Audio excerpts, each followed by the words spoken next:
छत्रपती शिवाजी महाराज की जय भवानी। आजच्या नमो महारोजगार मेळाव्याला उपस्थित राज्याचे लोकप्रिय उपमुख्यमंत्री देवेंद्र फडणवीसजी, आमचे दुसरे आदरणीय उपमुख्यमंत्री अजितदादा पवारजी, ज्येष्ठ नेते खासदार शरदचंद्र पवार साहेब, या विभागाचे मंत्री मंगलप्रभात लोढाजी, नीलमताई गोरे, दिलीप वळसे पाटीलजी, उदय सामंतजी, सुप्रियाताई सुळे, खासदार आणि आपल्या सुनेत्राताई अजित पवार, व्यासपीठावरील खूप माणसं आहेत, त्यामुळे खासदार सर्व आमदार आणि अधिकारी आणि मोठ्या संख्येने उपस्थित बारामतीकर बांधव भगिनी आणि या महारोजगार मेळाव्याला उपस्थित सर्व तरुण तरुणी आणि पत्रकार मित्रांनो, मी सगळ्यांचंच मनापासून या रोजगार मेळाव्यामध्ये स्वागत करतो।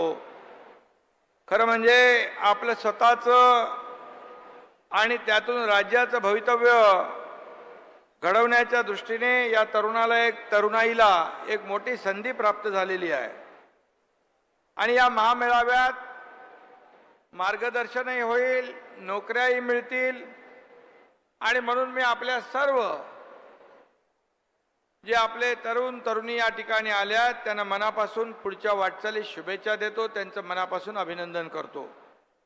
खरं म्हणजे मेळावे यापूर्वी नागपूर, लातूर, नगर मध्ये झाले आणि आज या ठिकाणी या महारोजगार मेळाव्याचं आयोजन अतिशय मोठं आणि मागचे सर्व रेकॉर्ड तोडणारं हे महारोजगार मेळावा आयोजित केल्याबद्दल अजितदादा यांचं मनापासून मी अभिनंदन करतो। खरं म्हणजे बारामती शहर हे अवघ्या राज्यासाठी एक विकासाचं मॉडेल आहे आणि म्हणून या शहराच्या विकासात शरद पवार साहेबांसह माझे सहकारी अजितदादा पवार राज्याचे उपमुख्यमंत्री यांचंही मोठं योगदान आहे आणि म्हणून या ठिकाणी आज ज्या इमारती उभ्या राहिलेल्या आहेत, या इमारती आपण प्रत्यक्ष जाऊन त्याचं उद्घाटन करावं अशा प्रकारच्या होत्या आणि म्हणून एक क्वालिटी काम कसं असावं या दृष्टीने या पोलिसांच्या पुणे ग्रामीण पोलीस उपमुख्यालय, अपर पोलीस अधीक्षक कार्यालय बारामती, पोलिसांची निवासस्थानं आणि पुणे ग्रामीण पोलिसांना 39 वाहनं आणि बारामतीचं बस स्थानक हे सगळं याच्यामध्ये घेतलेलं आहे आणि त्याच्यामध्ये कुठेही क्वालिटीचं कॉम्प्रोमाइज केलेलं नाही।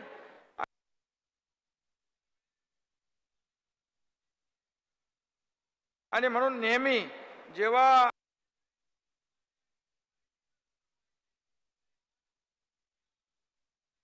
ज्या आहेत अतिशय मॉडेल आणि क्वालिटीच्या इमारती झालेल्या आहेत।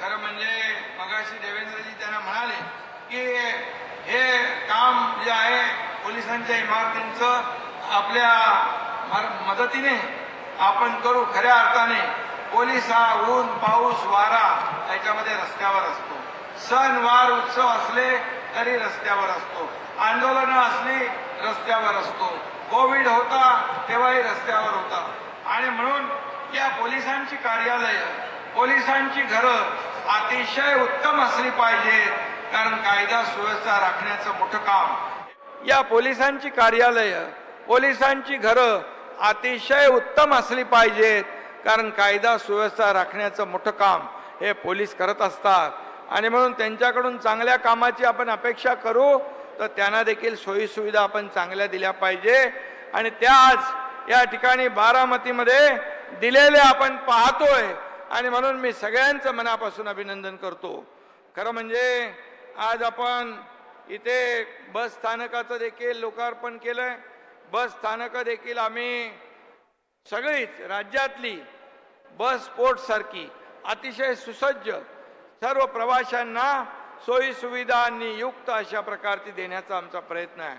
आणि त्यामध्ये बारामतीमध्ये एक पहिलं मॉडेल बसस्थानक होतंय, याबद्दल देखील मी अजितदादांचं मनापासून अभिनंदन करतो, त्यांना धन्यवाद देतो। एक चांगली सुरुवात आपण या ठिकाणी केलेली आहे।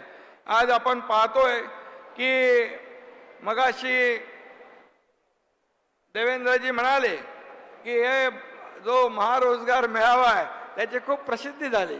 आज पवार साहेब पण इथं व्यासपीठावर आहेत, अजितदादा पण व्यासपीठावर आहे। सरकारचं काम असलं तरी सुद्धा आमचं सरकार लोकाभिमुख आहे, सर्वसामान्यांचं आहे, राजकारण विरहित आहे आणि त्याची प्रचिती आज इथे आपण या ठिकाणी आपल्याला पाहायला मिळते। त्यामुळे विकासामध्ये आम्ही कुठलंही राजकारण आणू इच्छित नाही, सर्वांना सोबत घेऊन या सरकारचं काम पुढे चाललेलं आहे। आणि म्हणून शासकीय नोकऱ्या ज्या होत्या, नोकऱ्या बंद होत्या, आज आपलं सरकार आल्यानंतर 75,000 लोकांना नोकऱ्या देण्याचा निर्णय झाला। जवळपास ते आता 1,60,000वर त्याचा आकडा गेला आहे। आणि आता ज्या नोकऱ्या जवळपास पोलिसांच्या भरती चालू आहे, पोलिसांची भरती जवळपास आज आपण पाहतोय की 27,000 22,000 पोलिसांची भरती होते, शिक्षकांची 30,000ची भरती होते। आणि त्यामध्ये मराठा समाजाला आरक्षण दिलेले तेही त्या भरतीमध्ये सामील होत आहेत। आज त्यांनाही त्या भरतीचा लाभ मिळतोय, हे देखील मी या ठिकाणी सांगू इच्छितो। आणि म्हणून आज या आपल्या स्किल डेव्हलपमेंट आणि आपल्या लोडांच्या विभागाच्या माध्यमातून आपण अनेक लोकांना नोकऱ्या दिल्या। आज जवळपास या महारोजगार मेळाव्यातून 25,000 मुलांना रोजगार मिळणार आहे।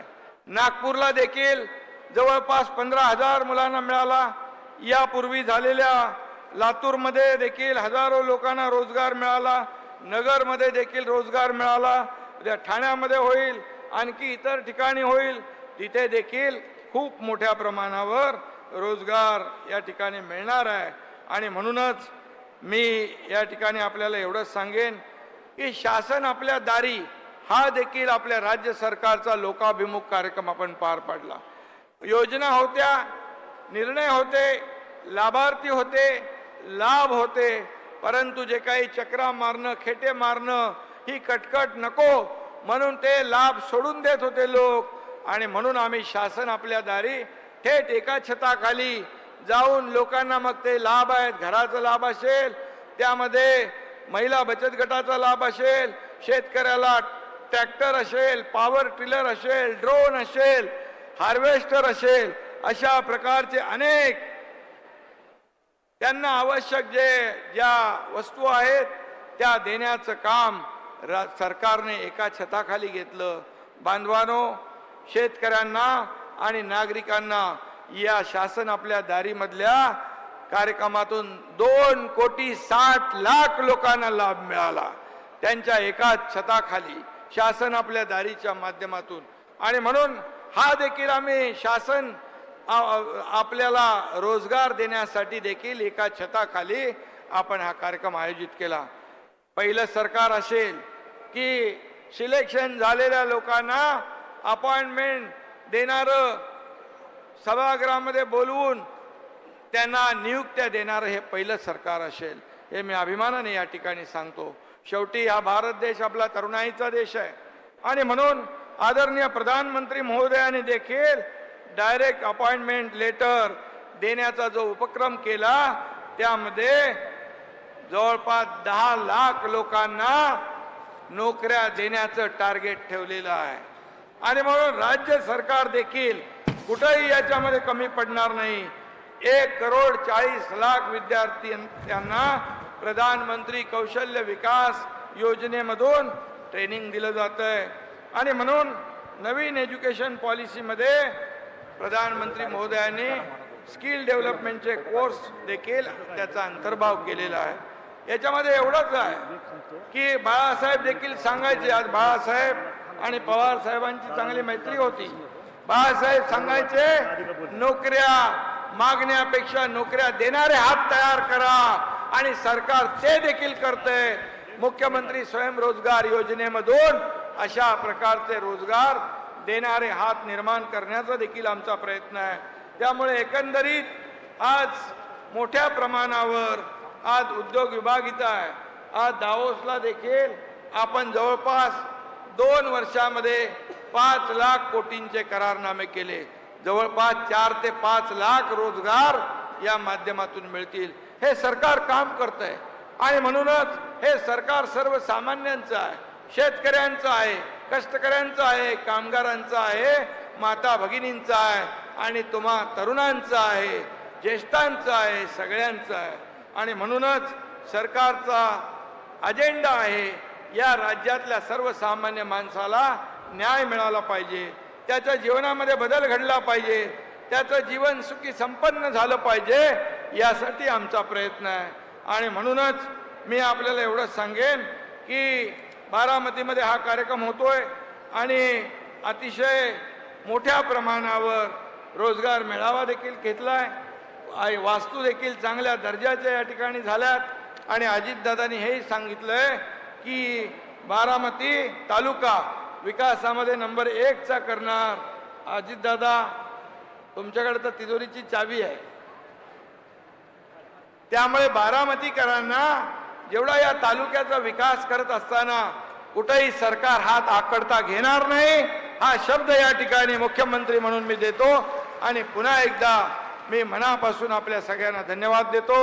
असेच कार्यक्रम यापुढे देखील या राज्यामध्ये रोजगार मेळाव्याचे होत राहतील आणि खूप मोठ्या प्रमाणावर लोकांना रोजगार मिळेल, रोजीरोटी मिळेल, कुटुंबाचा भार ते हलका करतील आणि या राज्याला पुढे विकासाकडे नेतील। केंद्र सरकारच्या योजना, राज्य सरकारच्या योजना मिळून या राज्याचा सर्वांगीण विकास, हे राज्य FDI मध्ये पहिल्या नंबरला आहे, हे राज्यामध्ये GDPचा देखील कॉन्ट्रीब्युशन मोठा आहे, हे राज्य आपलं इंडस्ट्री फ्रेंडली राज्य आहे, मोठ्या प्रमाणावर उद्योग येत आहेत, उद्योग आले तरच रोजगार मिळणार आहेत। आणि म्हणून आपण सर्व समावेशक सगळ्यांना सोबत घेऊन पुढे जाणारं, विकास करणारं हे राज्य सरकार आहे, सर्व आपलं सरकार आहे। आणि म्हणून मी पुन्हा एकदा आजच्या या कार्यक्रमाला खूप खूप शुभेच्छा देतो। धन्यवाद। जय हिंद, जय महाराष्ट्र। धन्यवाद, आभार।